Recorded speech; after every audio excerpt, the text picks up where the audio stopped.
Damn, J.J. Redick just made his first mistake as the new head coach of the Los Angeles Lakers. Yeah, I said it, and I can say it because I'm a coach with experience. So what, they're only 8 years old. Them itty-bitties be balling. We be winning them championships out there. But all seriousness, was watching the draft pick introduction press conference. Yeah, Dalton Knecht. Man, they're really happy about that dude. They love that dude. And Bronny James, which comes with its issues because there's such public outrage, conversation about should Bronny James be on the Los Angeles Lakers? Should Bronny James be in the NBA? Should Bronny James still be in college? Hell, Bronny James was rated higher when he was a high school player. A lot of people are talking about. So, conversation fodder about Bronny James. All right. And then J.J. Redick, as the coach of the Los Angeles Lakers, decides in front of Bronny James to address the situation. So let's just see what JJ had to say about this situation. With Bronny, I want to clarify one thing you just said, which is Rob and I did not give Bronny anything. Bronny has earned this, right? Bronny talks about his hard work. Bronny has earned this through hard work. And for us, prioritizing player development, we view Bronny as like case study one, because his base level of feel, athleticism, point of attack defender, shooting, passing, there's a lot to like about his game. And as we sort of build out our player development program holistically, he's going to have a great opportunity to become an excellent NBA player. With Bronny, I want to... Let's just say that those weren't backhanded compliments. At the same time, they weren't pure either. Wasn't pure love for Bronny James. Project.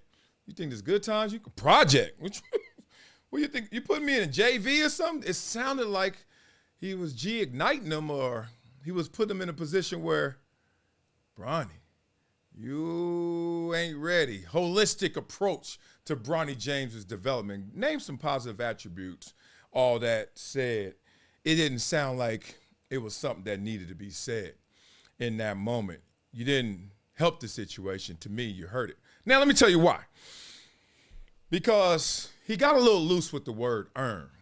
A little loose with that. He said Bronny's earned it.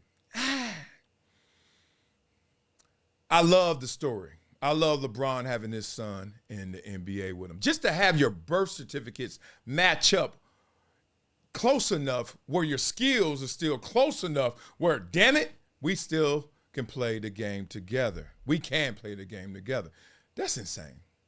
Now, LeBron's still one of the best players in the game, and his son is entering the game. I'm not talking about that. But when he says earn, people are going to point at what the word earn means.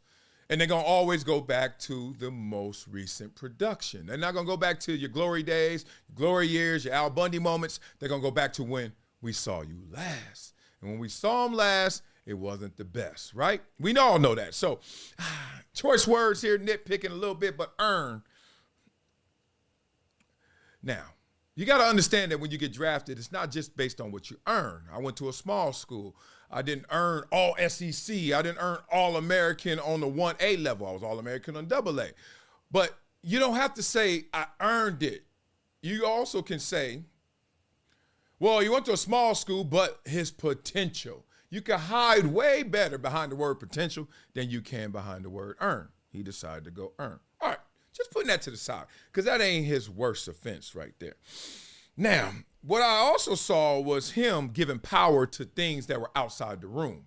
And you got to remember, if you're a coach, one thing you can't do is give power outside this room. It's enough going on in this room. There's enough issues for us to deal with on the daily within these walls. And now I'm about to go outside and kind of handle some conversation. Now, he was also responding to someone who said that Bronny James was given this opportunity, so he had to make sure he responded to that. But I just know from coaches one-on-one, and look at these coaches I had in the league. Marv Levy, that part. Mike Riley, Wade Phillips, Marty Schottenheimer, Bill Parcells, Jack Del Rio. I had some dudes, right? Some names, households. Y'all know what it is. Champions. And what's going on out there. We laugh about it. We talk about it. We acknowledge it, but we don't give it power. We don't let y'all in on it. We don't let y'all know it's phasing us. Why? Because then we know we're going to have to deal with it. So now, if you're a smart reporter, this is a storyline you can run with forever. Not just that Bronny's there, it's should Bronny be there. Watch that one. Watch how that plays out, because that's going to happen a lot. And it's going to happen a lot because there's so much pressure playing for the Lakers. You play for the Los Angeles Lakers, and I'm from L.A., live in L.A. Trust me, I'm a Clipper fan. I love my Clippers. I don't hate the Lakers. I just laugh at their pain because I'm a fan. You see the Lakers, you already know that's the gold standard. You know, that's the creme de la creme out here. That's our A team. Let's just be real. That's all good. But an overwhelming amount of pressure also comes on a lot of these guys when they play for the Lakers. It's a different animal, right? You saw it. Russell Westbrook treated way different with the Lakers. Maybe played a little different, but not much. Treated way different than he was with the Clippers. Y'all know how the game goes. So what flies with the Lakers doesn't fly with the Clippers. That's how the game goes. So when you got that kind of pressure on, you got to remember, these players, sometimes they can lose sight of what's most important because they're dealing with all the distractions. And when you get overwhelmed, everybody knows this is the way you got to deal with it. You got to remember why you're doing it. Because probably when you get overwhelmed, you're only thinking about what you got to deal with. So when you play for the Lakers, you got to deal with more media, more questions, more scrutiny, right? More expectations, greater standards. So you start to think about what it means to be a Laker instead of why are you a Laker in the first place. They can literally distract you from the fun and joy of playing. And you can just see some of these cats, especially when the Lakers ain't playing well, it gets beaten out of them, right?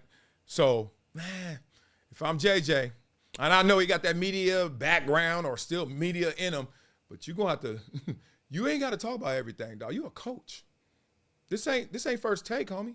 This ain't you doing some broadcast. This is you. Hey, let me protect my guys. Bronny is good. Now, maybe this was his State of the Union for Bronny. He won't address it again. We'll see. But I don't know about that. We'll see. All right. I just don't know. I just don't know how this role going to be for Bronny. And it's sad because I got drafted. Anybody who gets drafted, I don't care when you get drafted. He got drafted in the second round. Only 2 rounds. I got drafted in the second round. There was 7 rounds. And let me just tell you, dog, I wish somebody would try to, as my kids always say, don't you dare try to yuck my yum. You know what I mean? Like somebody try to rain on your parade. Somebody trying to make you feel like, oh, yeah, you got in? Luck, fluke, daddy. What? All right, you get in. What luck, fluke, daddy, game, skill, partner. Like 54 dudes got drafted before him. You know how many dudes playing basketball? It's 54 dudes right now playing down the street from you right now. And he got drafted, so JJ gonna learn real quick. You can't put out no fire by talking about it. Nah, because that's like hot air. That talk is cheap. That hot air, you ever try to put out a fire and see wind and hot air go by? It makes it worse. Exacerbates it, right? So JJ, one and done, like college. One and done. Do not talk about this situation no more. That boy deserves the opportunity. Earned it, you're going to get some shots fired back at you. Has the potential to blossom into a Drew Holiday or some version of that? Absolutely. And I salute this story because, damn it, I wish my son could make it to the NFL or NBA or MLB or NHL. But if I were playing, oh, man, y'all better stop playing with me, bro. It wouldn't even be no convo. All right, have some fun with this. Beat it up. Go.